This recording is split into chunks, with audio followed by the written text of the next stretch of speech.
Hello, welcome to Frequencies, tuning into frequencies of human behavior, perspective, and empathy. What did you want to do as a kid? You know, when someone asked you, what do you want to be when you grow up? What was your first answer? Well, I think you should do that. We'll go back to that. We'll get to that in a little bit. But we're going to, once again, start at old buildings. Again, I promise this might be the last time. But old buildings have always grabbed my attention. The hand-laid bricks, the carved stone, the heavy doors that feel like they were meant to outlive the people who used them. I've opened up both of the last episodes with that idea, so I won't stay there long this time, I promise. But those buildings are still where my mind goes when I think about who we used to be and who we've become. In this episode, I want to zoom out from the bricks and look at the people. I want to compare the roles people played in ancient societies, their responsibility to the tribe, the village, the city, to the kind of mindless jobs many of us grind through today. Jobs that have been slowly hollowed out and devalued by capitalism. Work that used to be about contribution and identity has, in a lot of cases, been stripped down to, did you hit your metrics, or did the line go up?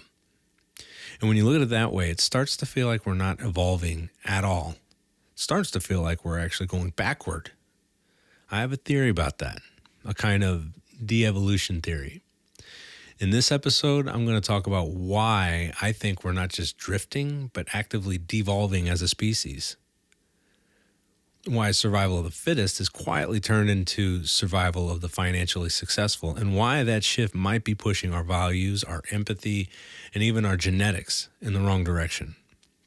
It sounds a little dystopian, I know, but we like to believe that new is always better, that more advanced is always more evolved. But if you look around at our anxiety levels, our loneliness, our obsession with money and status, you start to wonder if we're really climbing some great evolutionary ladder, or if we're just running in circles on a very shiny, very modern, hamster wheel.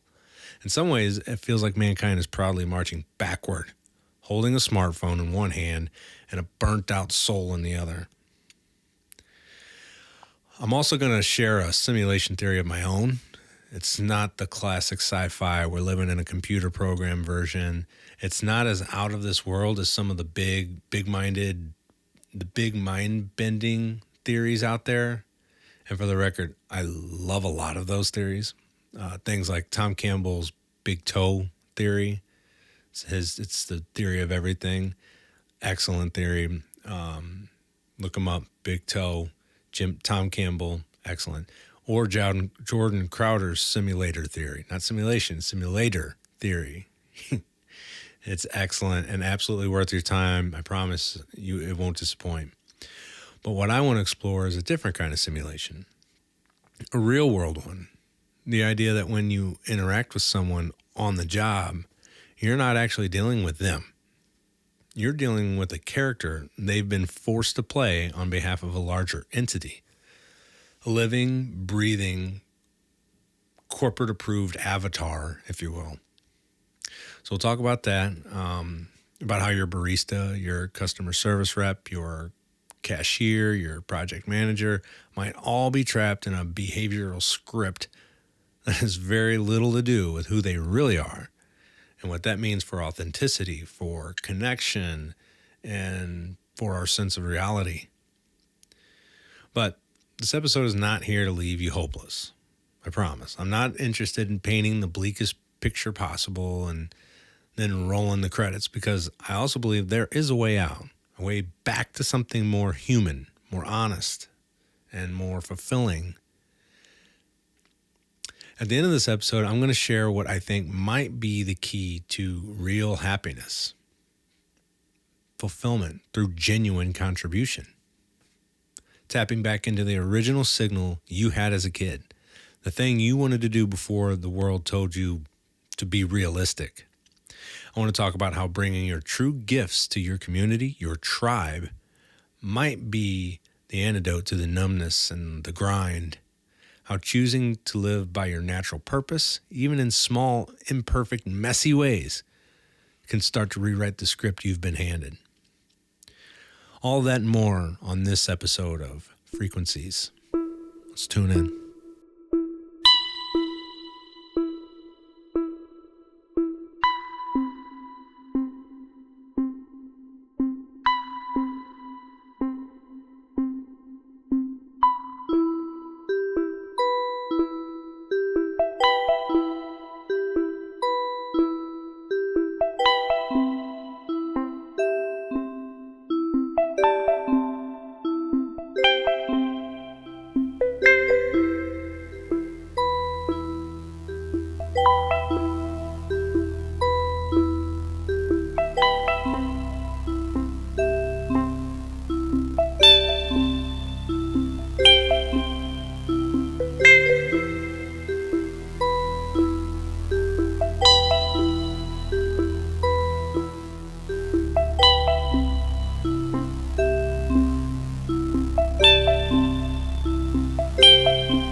Okay, we're gonna get back into the old buildings one more time. We're gonna start here. We're gonna spread from here. I promise.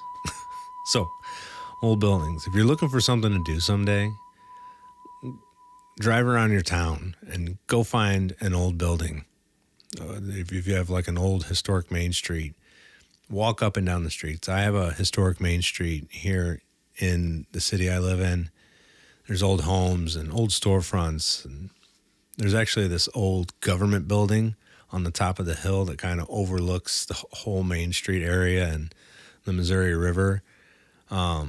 Super cool. The energy is like, it's special. It's unique. I can't explain it, but giant building, big giant limestone bricks. It's got a good sized dome on it. Just too cool. I love going down there, watch the sunrises.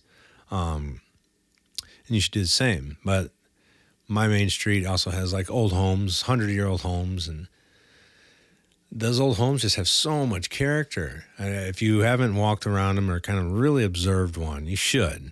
Like the ones here, I'm sure we've all seen this, where some of the rooms you can see from the outside of the structure are like cylindrical, and they got pointy towers on them. They look like missiles or turrets or something.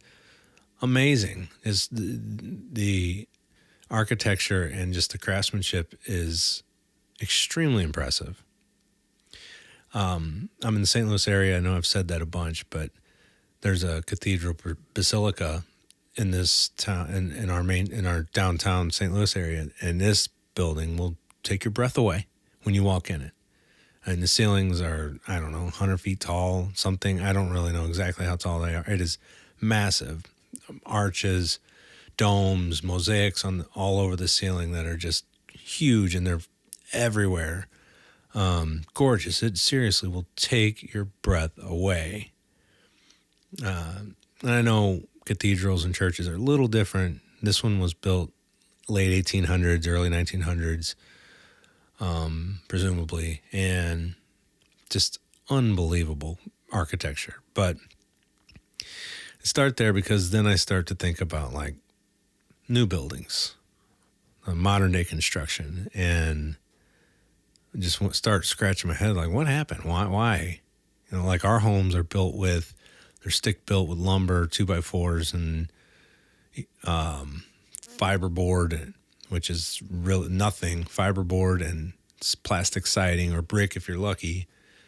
But even the 2x4s, the stick, the wood is, it's grown from lumber farms that are grown from trees that grow really fast that don't have the strength, nothing like the strength that they had back in the day. You know, everything's profit. Do it fast. Now, you know, that's just residential construction. If you're talking about commercial construction now, there's glass everywhere. Obviously, you know, these companies want to be able to see in. They like the natural lighting. There's glass everywhere. And now they're built for resale in mind. So they're built super generic boxes.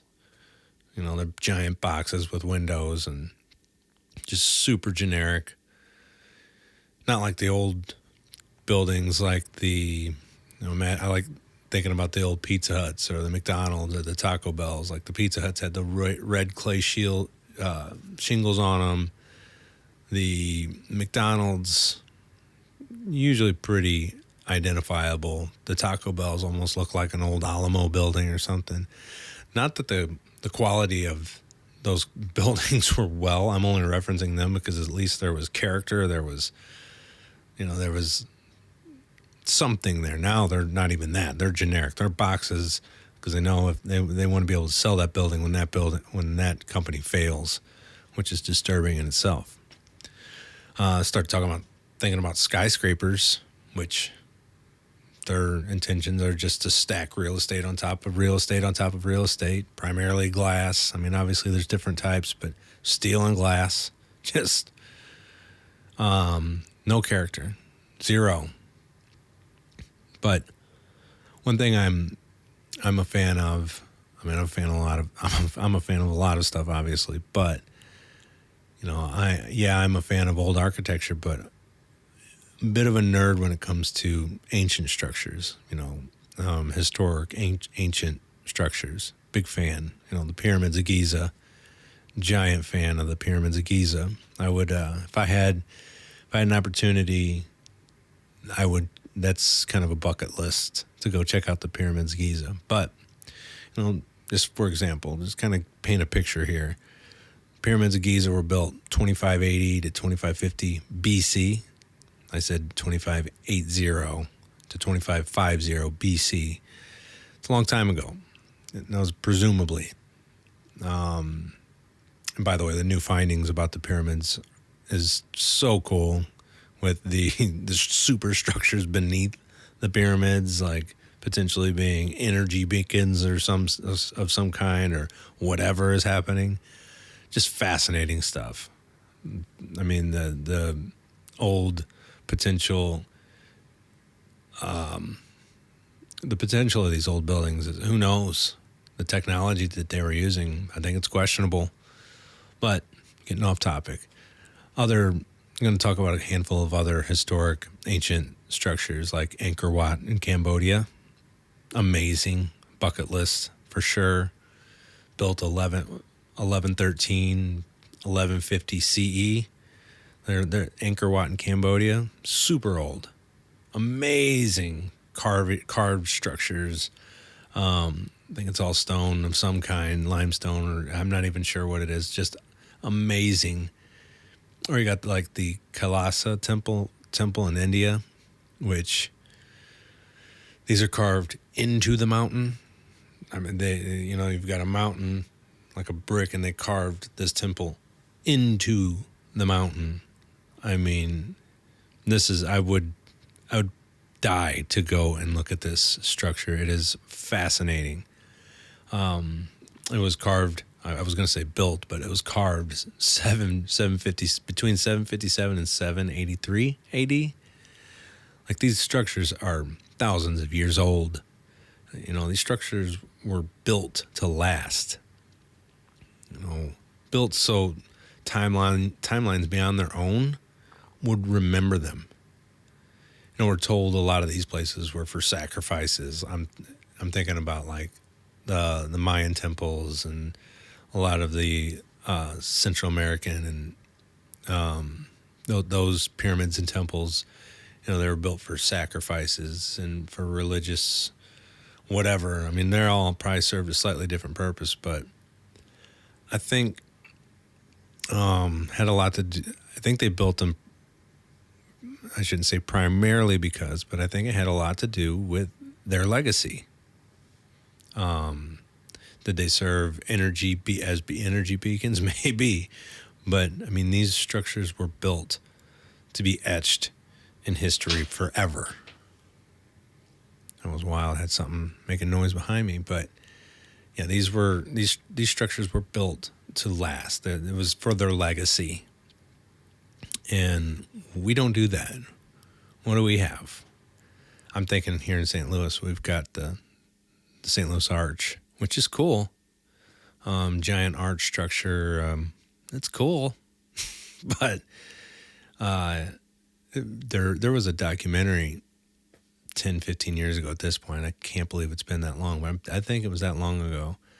It was something about like when when the humans after the humans die or something, and it was predicting what would happen to Earth and all the structures on it after humans die. And the arch was one of the more longer standing structures that would be standing. So surprisingly enough, but all of our homes, a lot of our buildings are going to fall down.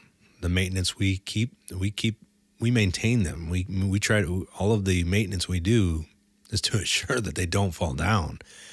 But once we're gone, they're going to fall down, and Earth is going to grow over it as if it was never there. And in a rather short amount of time, whether it's 50 years, 100 years, they're going to disappear. We don't have a legacy. We don't have anything as humans, as we claim to be these extremely, most intelligent form of humans and of the species on this planet.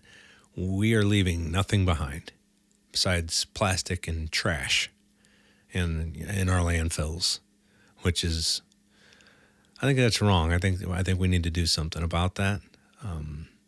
Our society and culture doesn't even speak to goals that big. It bothers me.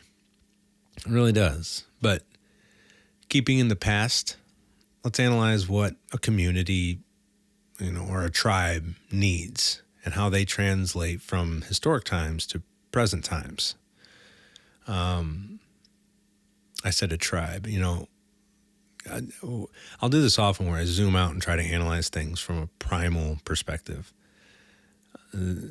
Just kind of eliminate all of the technology distractions and these things that we've introduced into our lives that kind of create these obstacles that obviously they're conveniences and whatever they are now. But a lot of times I'll zoom out and take that stuff out to try to analyze situations without it. And we're going to do that with like a tribal and the tribal era of our species. Then maybe we'll get more recent, into like ancient Rome or something, civilization like that. But let's start with the primal age. I call it the primal age, like the hunter-gatherer era. When you looked at one society of hunter-gatherers, who did they have in their tribe, and kind of what was their purposes, and what did those societies need? What services did they need? Well, obviously you had your hunters and gatherers that were getting food. They would go out and hunt the food and bring it back to camp. Gatherers, same with their berries and whatever type of food sources they could find. They would bring that back, and that was our food source.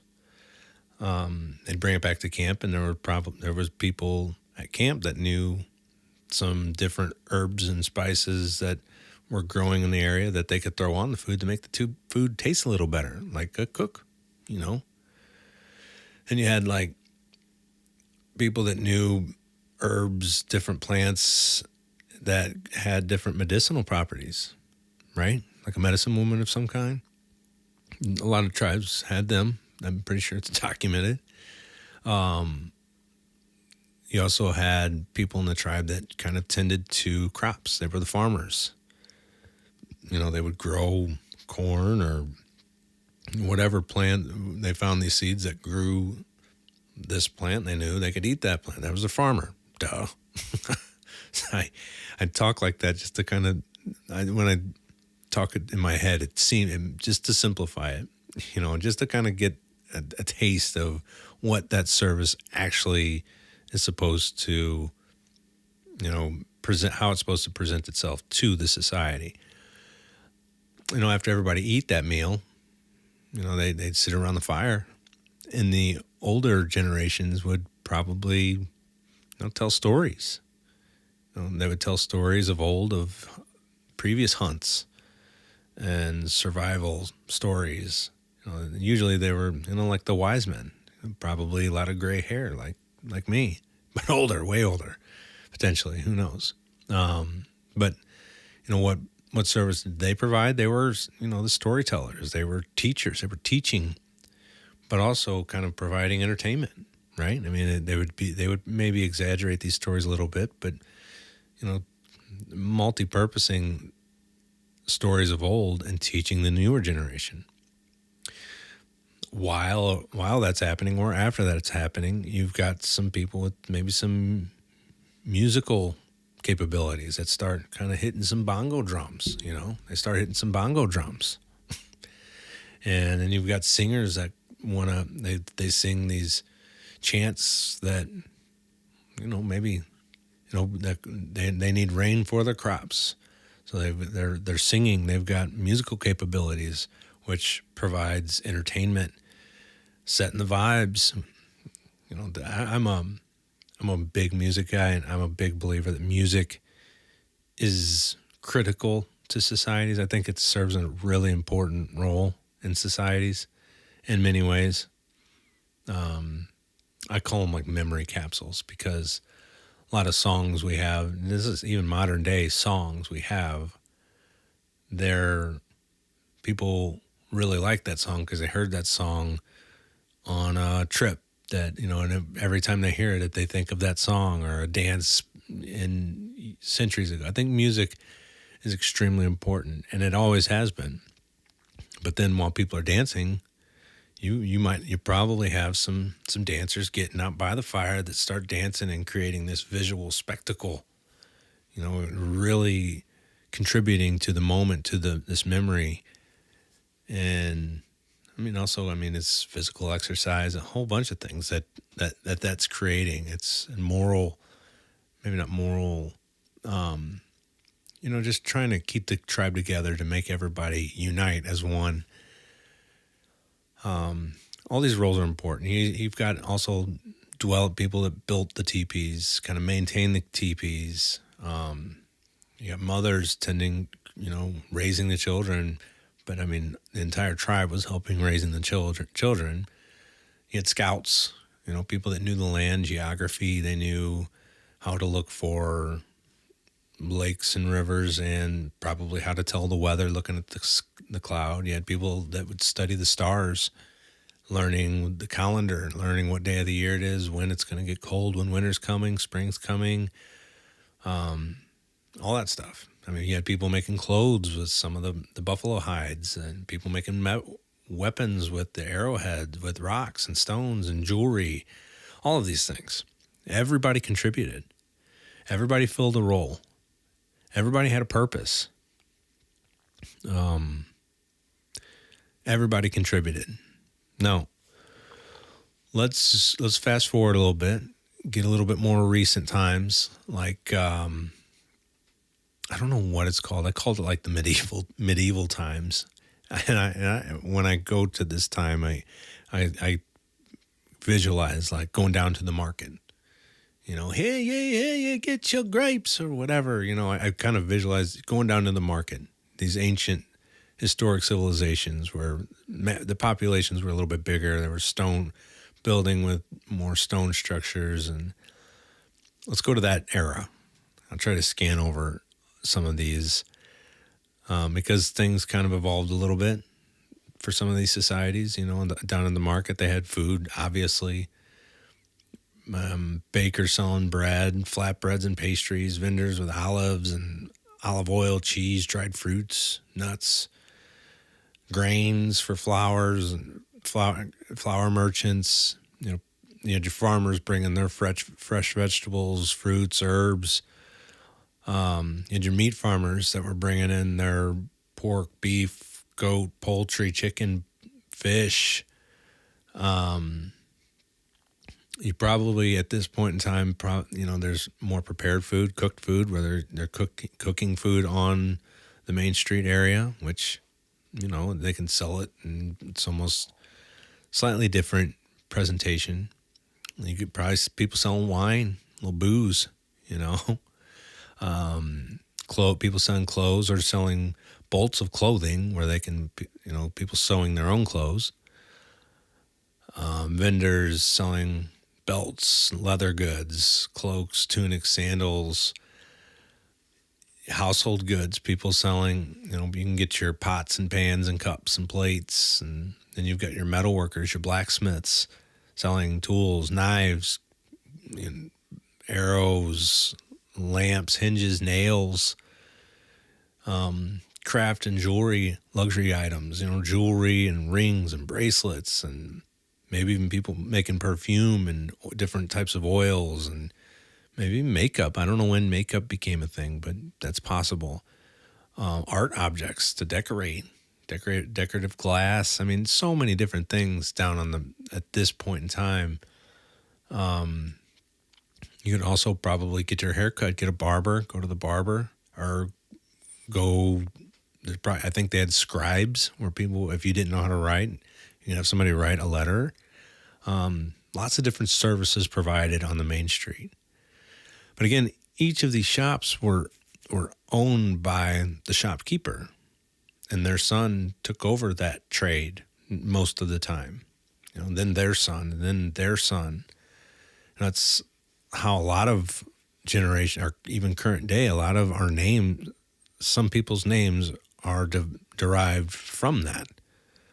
Not everybody's, but more than likely, if your last name is Smith, a good chance you were, a blacksmith or a leathersmith, or I don't know if that's the right term for it. But your ancestors were a smith of some kind. They worked on some kind of. They were a blacksmith of some kind. It's the only one I really know. I'm terrible at that. My memory doesn't work all the time. Now, is it realistic to go back to those times? No, that's not what I'm saying. I'll get to my point. I'll get to my point soon.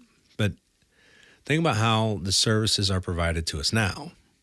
With food, you've got fast food restaurants, which there's people working there that are usually younger, but there's old, middle-aged people in there as well, getting paid minimum wage. Sit-down restaurants where you can sit down.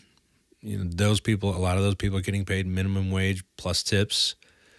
A lot of those, there's a good amount of local ones depending on where you're at, which I try my best to eat at the local restaurants as much as possible. And a lot of those will have family members working there doing different tasks, which is awesome. I support them as much as possible, and I advise you as well. Then you got grocery stores. Grocery stores is our market, essentially. Instead of going to the market and going to these different entities, we go to the grocery store where it's all these packaged goods that these giant corporations have mass produced, these different boxed products, and that's where we get it. And all the stores are primarily minimum wage with a GM. All these places have a GM that might make a decent amount of money, a decent wage, maybe enough to provide for a family, close to it. With not a family. Maybe if they're flying solo, that's about it. There's exceptions, I'm sure, and I'm going to say that a ton. There's exceptions because there's always exceptions. Then you got big box stores, the Walmarts of the world, the Targets of the world, where they're selling clothing and home goods, and once again, it's all prepackaged, all distribution centers, if you will, selling these companies that have mass produced these products on a mass scale and shipped them out, and they're selling them to all these stores. We all know this. It's all primarily minimum wage employees. And then with a manager on staff that's making a decent amount of money. But then we get into our manufacturing jobs, which gets a little bit more complicated and complex because each one is slightly different. I'm sure I'll have a dedicated episode about this. I worked in the manufacturing field for a while, for a good majority of my career. That's the field I was in. But it's safe to say a lot of those environments are super toxic. I'm sure there's exceptions. There may be awesome places that are just, hey, buddy, but I don't know. I think a lot of them are toxic. And then if you went to college, I'm going to stereotype a little bit, but if you go to college, you can get one of them corporate jobs. You can get one of those work up the ladder where you're not in the front line. You've made it into the corporate element of it. You're sending emails. You're in meetings, doing whatever the fuck they do, handing down bad news, leveraging employees with hard decisions and meetings and emails. I got a bad relationship with the corporate world just because the industry I was in, I got to witness the corporate world in a way that just made me scratch my head and wonder, what the fuck are you guys doing? Anyway, I won't get into that. That'd be a whole nother episode, I'm sure. You can also get into construction jobs, which that's what I'm currently doing. I'm in residential construction, which I feel like is potentially wholesome work. Obviously, I'm biased. That's what I'm doing. But, my theory is I'm trading my skill for money, essentially, obviously. But my customer is who I'm working for. I'm working face to face with my customer, and I'm trading my skill for something they have. And I feel like that's wholesome work. Obviously, I'm biased, but I'm proud to do what I do. It's family business. So, but then you can get into commercial construction, which I feel is a little bit more of a shit show, because that's oftentimes business to business, and business to business is a difficult world because you're working for other businesses. And it's do it cheap, do it fast, do it now, just build.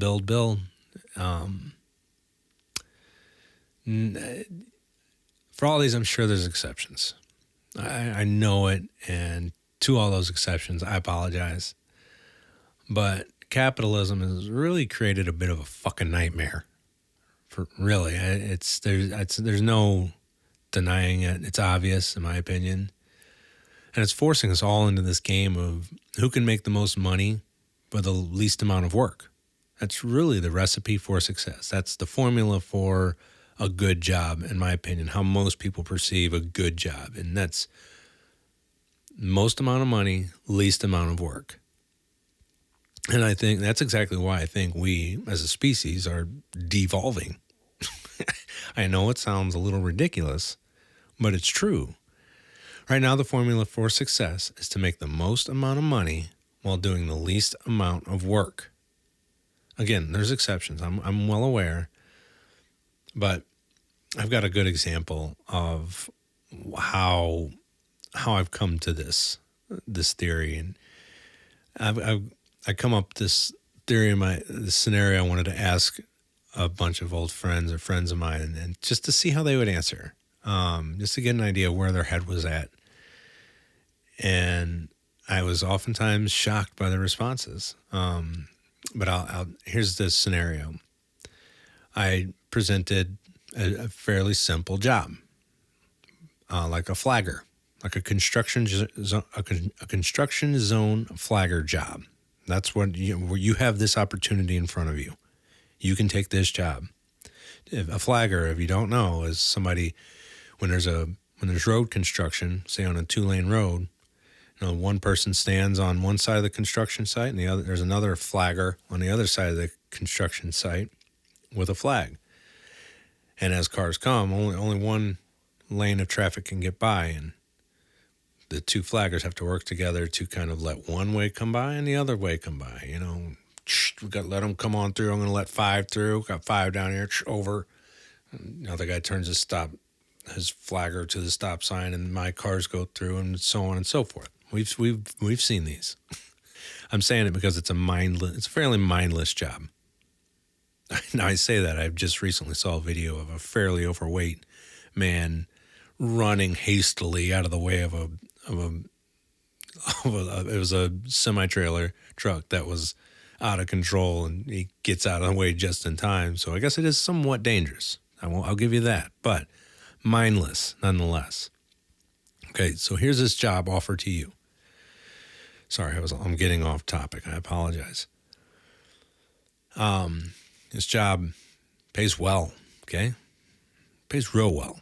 This is let's say $80,000 a year. Let's say $90,000. I don't know. Whatever is a a good salary and some. That's what this job is. Well, maybe $100,000. Why not? $100,000 a year to be a flagger.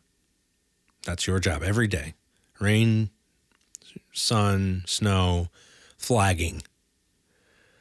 That's not enough to live a flashy life, but it's enough to live a decent life. Would you take that job? And if I'm going to guess right, I bet a lot of you are saying, fuck yeah, I'll take that job. And I say that because most of the people I asked, that's what they said. They said, hell, yes, I'll sign me up right now. And I get it. It's an easy job. You go to work, come home, and you're financially set. But that job is fucking boring as hell. Who could do that? It's not fulfilling.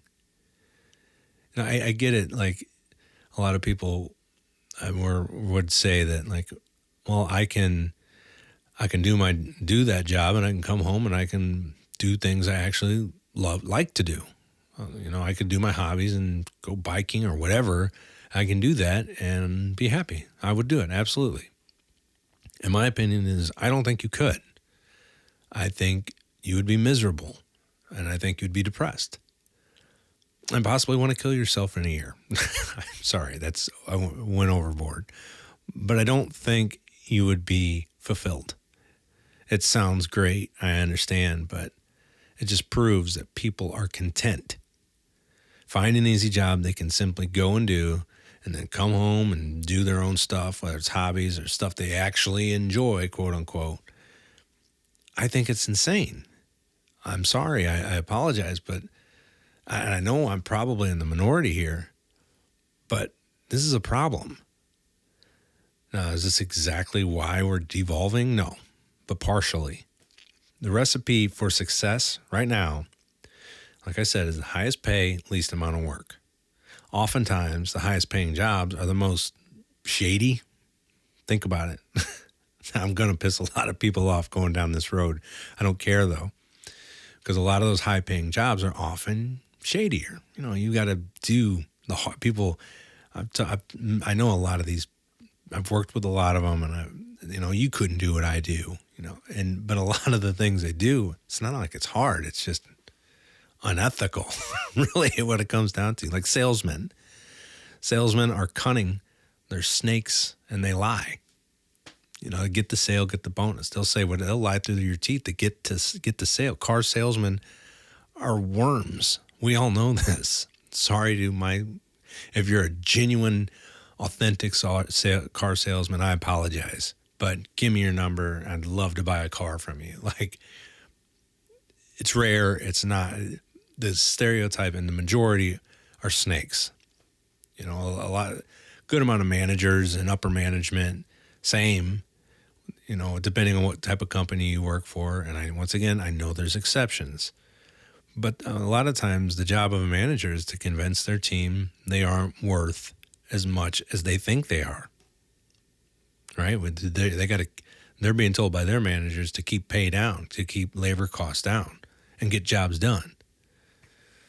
It's not hard. That's just unethical. If you want to call that hard, then regardless, I'm getting off topic, and I'm probably pissing a ton of people off. But that's fine. The point is, those higher paying jobs are often the most unethical, selfish, and the least willing to do the labor of the service provided. They're not the ones getting their hand dirty, doing the actual service. They're not plumbing the toilet, which when you call the plumber, you need that service done. You got all these upper level things happening. A lot of those guys are the salesmen. I'm getting off topic. I'm sorry. But I think you can see where I'm going here. But those higher paying jobs with the more unethical and shadier responsibilities are getting rewarded with money. They're getting paid more, meaning they are successful, quote unquote. Now, Darwin's law of evolution states survival of the fittest. We should be aware, we should know what Darwin's law of evolution is. Survival of the fittest. What's no longer true? That is is no longer true because the strong aren't usually the cunning liars. I mean strong-willed, mentally strong, willing to endure pain. I don't mean muscle strong because anybody can go to the gym. And don't get me started on the gym. I won't even go down that road. But it's now survival of the most successful. And those people have the best chance at reproducing. Do they not? Think about this. The people with the fancy car, if you got a nice car, your chances of picking up with the opposite sex is much greater. That's not deniable. We all know this. There's exceptions, I'm sure. Apologize to those. But the cliche, the stereotype, and I'm sure the mass majority, whoever has the nicer car is probably going to get the girl, unfortunately. I know that sounds silly and a little crazy, and I know there's somebody out there for everybody. And I'm well aware of that. And I want that more. But the successful have a much better chance of reproducing and making a family, spreading their seed. So we can't deny that it's happening a little bit. I tried looking up like divorce rates per tax bracket just to kind of try to get confirmation of this. But those numbers don't mean a fucking thing because, considering, the wealthy have a lot more to lose, right? The poor, the lower class, the divorce rates were higher in the lower class. But, the lower class, when you get divorced, there's not much to lose. The wealthy people, they'll maintain an unhappy marriage for their entire fucking life if it means losing their wealth. We've all seen this. We all know this. They'll live through a miserable relationship so they don't lose half of their shit. So, once again, those numbers don't mean anything to me. Again, there is exceptions. I warned you I was going to say that a lot, and I'm aware of it, and I apologize to the exceptions. And this is just a fun theory I came up with that I think does have a pretty damn good probability of being accurate.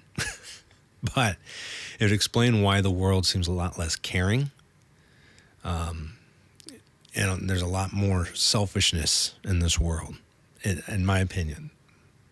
So when we're all just on this aimless search of high-paying jobs, we lose track of what we actually want to do. You know what I mean? Like what we actually enjoy doing.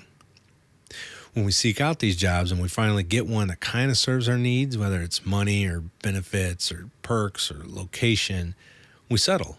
This will do. But that's not who we really are. That's the exact principle to my simulation theory. Like I mentioned earlier, my simulation theory is in this realm. And I guess it's actually kind of more of a metaphor, but not really.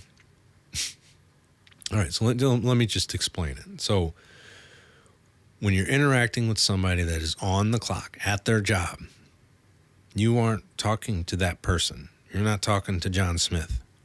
That's not who you're talking to. You're talking to John, the cashier at the electronics store. Right? You know what I mean? So you're not talking to that actual person. That person is now acting as an entity with specific parameters of what they can and can't do. They have a script. They're following a script that they can say things and what they can't say. And if they don't have the knowledge or power, to help you with something, they default to the employee with the next level privileges, their manager. And everywhere you go, this is happening. We're interacting with essentially robots or like NPCs, just beacons with the voice, these points of contact where you're not talking to that person. Isn't that weird? I think it's really weird and fun in a way. And don't get me wrong, I try to engage with everybody I interact with while they're working as people. I genuinely try. It often gets weird because they're not used to it or whatever or the people behind me are like, shut the fuck up, dude. Let's just go here. Like it happens. But I do try to treat almost everybody I'm asking of a service for with respect. I do, believe it or not. But oftentimes, a lot of times it turns into a somewhat, decent conversation. But a lot of times it's obvious that those people just don't care. You know what I mean? Not that they don't care about me, but because most people working their jobs just don't care. They want to do their job and go home at the end of their shift. That's it. And am I the only person that thinks that is a big problem? Like that's what we've built here. That's what capitalism has built. And this, among other things, is a major reason why the concept of our, quote unquote communities has pretty much completely disappeared. Nobody cares about anything. Our sense of community is gone, unfortunately. And there's exceptions. I'm sure there's cool towns where there's just everybody knows each other and loves each other. If you leave it in the comments where those places are, and I'll do research and I'd maybe move there. I want a community, and communities, it's not happening anymore. So, primarily because big corporations have taken the value out of all of the jobs that had the ability to fulfill us as humans. Don't believe me? Like, if you don't believe me, think about if you got a buddy that loves to cook, right? He gets off work, he grills every night. And you've had his food, her food, and it's delicious. Like, they are an excellent cook. And you could see like how the excitement, like the way their preparation, they love cooking. But do you think that person wants to flip burgers? No, they don't. Now, could he start up a business? Could they start up a business? Yes, of course. And maybe they should. But there's 50 other fast food restaurants that can offer that same meal for a quarter of the price. Especially with the price in the grocery stores now, the cost of food now, like it would be extremely difficult to compete with that. Another example, like I know we can't really make swords or anything like an old blacksmith or anything, but we kind of can do stuff like that. I got a kind of an example that's not a sword or anything, but like I tried making these goofy birdhouses, these pretty crazy, like 3-foot Ferris wheel spinning bird feeders, not birdhouses. They were bird feeders, like 8-car bird feeders, all wood. I tried selling them online. And maybe I've always wanted to get back into it and maybe sell them at like crafts fairs and stuff. But telling you, it was one of the funnest things to build. And I'm a bird guy. I love watching birds. But like, you can do stuff like that. We can do stuff like that. But cost of goods and building materials are expensive. But here's another example to it's going to lead me into the next phase of this. So, say somebody in the town and, on the corner in town they run a little store on the corner down on Main Street. It's, she runs the front desk, and she does inventory, she does accounting, she bags everything, cleans the bathrooms. Well, it's a whole family business. So, their kids, maybe their grandpas even help a little bit, that it's a family thing. But then, all the responsibilities are within the household, within all of that money is staying in that house, which can still be done. I'm fully aware. But think about like the big box stores or the grocery stores and a lot of these tasks that are done by people receiving low pay, that were jobs created for students, the baggers, the cashiers. Now, for cashiers, you've got self-checkout that's really everywhere at this point. And a lot of people aren't a fan of them, and I get it. But if it's going to kind of have people staff that kind of stick to more important tasks. I understand it. I'm okay with it, as long as those people are getting paid. That's key here, and we'll get to that. But they've got stockers, inventory people retrieving the carts from outside. A lot of grocery stores, their bakery and deli and pharmacists, they're all slightly different. Some of them even have unions. I think there's a deli union, if I'm not mistaken, here in Missouri. But they're still not paid enough. And how many of these jobs are tasked?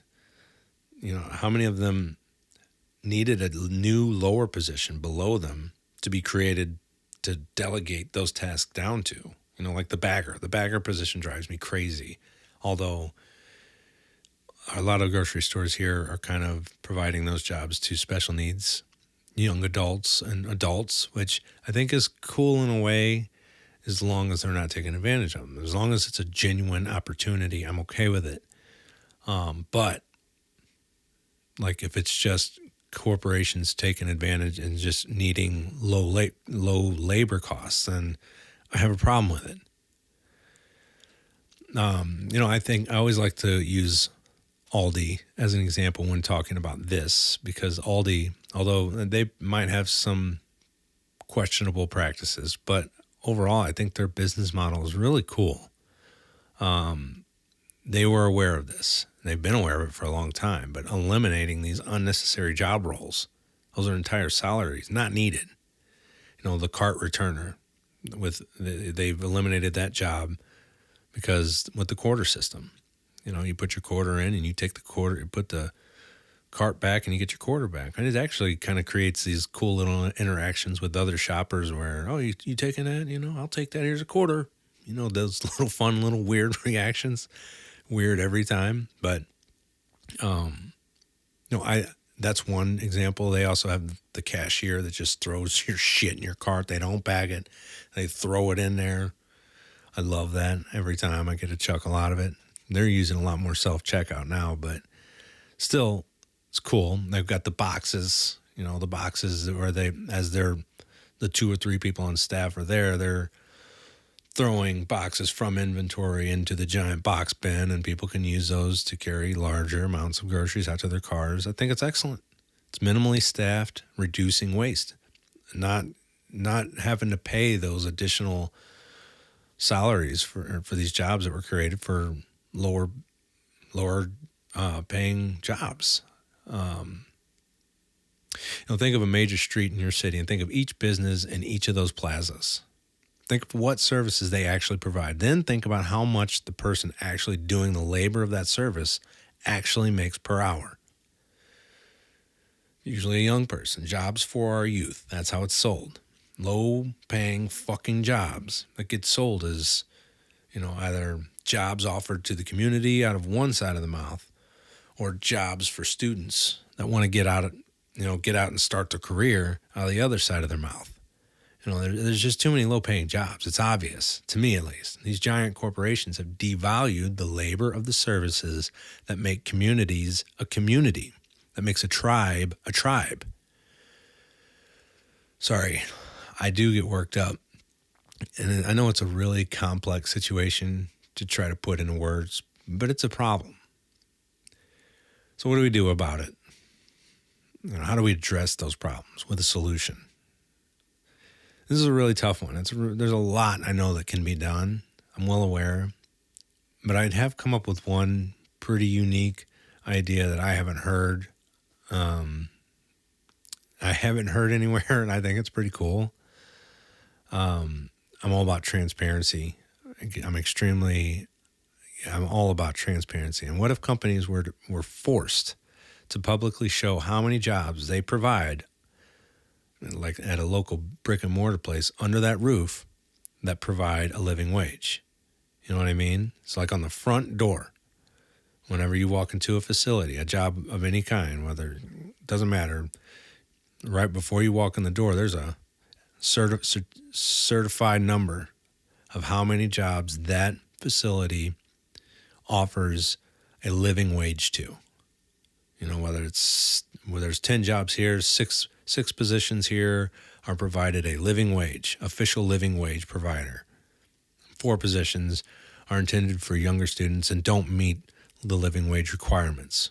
Every company, every place you go to has to have it. And online, it can happen online too. Put it on the front page of their website. This is how many jobs we provide that actually provide a living wage. I think it's a good idea. I do. It would require a pretty critical number to be discussed, which I don't think has been discussed. It gets lucratively tossed around, but what would need to happen is we need to determine what a living wage is, city to city, region to region, and it would have to be posted everywhere, whether it's with the township, with the county, it depends on how broad you want to get with it, but that number would have to be set. What is a living wage? And do these companies pay enough money to provide that amount? And they post it on their front fucking door. I think it's awesome. I think it would go over well, and I think it would make these companies have a little bit more, hold them accountable for the jobs they offer a little bit more. You got AI coming up big time currently. It's blowing up. A lot of those middle tasks that were intended to make the responsibilities of the frontline workers as easy as possible, dumbed down to the max. And I kind of got off topic there a little bit, but like managers, AI is huge. So it's going to be brought up in this, and I'm going to try to keep it quick because I'm kind of running over longer than I wanted to go. But managers and marketing and logistics and even upper management roles are at risk. All of them, and because AI has just the crazy ability to sort through data with 100 times more efficiency. It's crazy.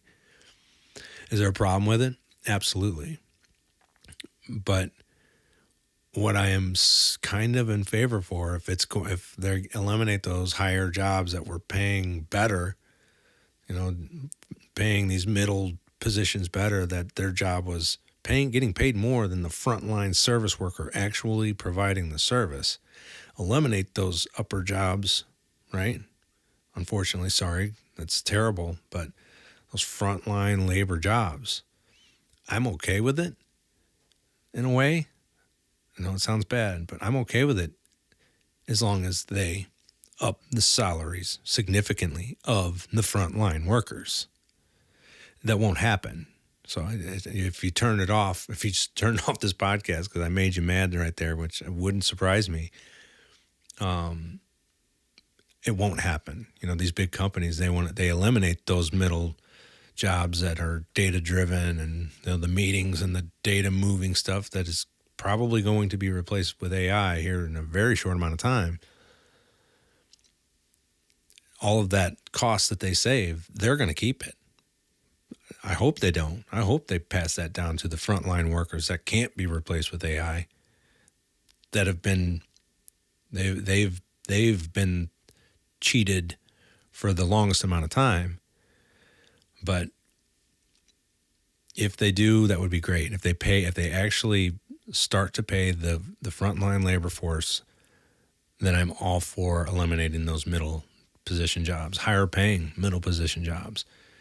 But these guys, the frontline workers where the service is actually being done, needs to be provided a living wage. It won't happen. But hopefully it does. So what are we supposed to do? How can we fix this? I have no idea, honestly.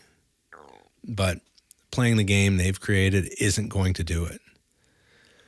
So again, I started the episode off with this, and we're gonna go back to it. What did you want to do as a kid? When someone asked you, what do you want to be when you grow up? What was your first answer? I think you should do that. Somewhere along the way, most of us were taught to trade that answer in for something safer, more practical, more marketable. We were told to get a real job. We learned to quiet that part of us that wanted to sing or build or write or cook or tell stories. We learned to survive but we never really learn how to live. I don't think happiness is this mysterious prize out there waiting at the end of the career ladder. I think happiness is the feeling of fulfillment that comes from contribution, from doing the thing that feels like it was written in your bones and having someone else say, I see that. I feel that. That helped me. Thank you. We're tribal creatures, wired to bring something to the fire and have the tribe appreciate it. When we're forced to suppress that desire to contribute in our true way, we don't just become neutral, we become twisted. We turn into selfish money hunters, chasing numbers instead of meaning, looking out for me, myself, and I, because we're starving on the inside. We were told real gifts were silly, unrealistic, so we grabbed at the only value system left: money, status, survival of the successful. But beneath all of that, the original signal is still there. Get down to the core of your desires. Strip away the expectations, the job titles, the corporate scripts. What did you love before anyone told you what was realistic? Whatever that is, go all in. At the end of 2023, I decided to test this for myself. I walked away from my old career. I pulled my retirement funds. I went to work in the family business in residential construction. And I decided finally to try my hand at writing music. Music in a way I hadn't before. Not just songs to exist, but music that mattered to me. I wrote, recorded, and released a 7-track album called Enchanted River. And it's one of my proudest accomplishments in this life so far. It hasn't blown up yet. It hasn't gone viral. The engagement has been small. Some of that is on me. I didn't give the marketing side 100% of my effort. And the music landscape is brutally crowded right now. But here's the thing. I still did it. I turned something that I loved only in my imagination into something real, something finished, something I can point to and say, that came from my soul. The title track, Enchanted River, is about exactly this, pursuing our true passions. Even when it's hard, even when it doesn't make sense on paper. The song talks about how we've all been taught to shrug and say, that's just the way it is. To treat our disappointment like water under the bridge. However, in the song, that I respond to that by saying, I say, let's knock down that bridge and have our way. To me, that means stop crossing the same tired bridge to the same lifeless roles just because giant corporations built them for us. Stop accepting that's just how it is as the final word on your life. Knock down that bridge. Step off the path that was laid out for you by people who don't even know your name. Follow your dreams. Not in the cliche poster on a wall, but in the real, terrifying, practical way. Change your life to make room for what you are actually built to do. It will be hard. You will be scared. You may not get applause. At least not right away. But the fulfillment you feel from living in alignment with your true passion will multiply the happiness you receive in return. The universe does have a way of responding to honest intentions. When you finally jump, like really jump, doors you couldn't see before, they start to appear. People show up. Opportunities appear in the cracks. And even if the outside world is slow to catch on, you'll know and you'll feel it. So I'll ask you again, what did you want to do as a kid? What was your first answer to what do you want to be when you grow up? I think you should do that. So that's it. That's where we'll end today. I hope you enjoyed the show. Next episode, I was hesitant to do, but I think because the angle I'm going to talk about it is slightly different, I'm going to do it. And that's talking about the Epstein files. Epstein stuff, which is incredibly disturbing, but that's next week. Eventually, I'm going to get into some lighter stuff. I promise. Maybe even a guest. But if you like what you're hearing, please interact, like, comment, follow. That engagement really helps the algorithms. Thanks for listening, guys. Again, I hope you enjoyed it. Later.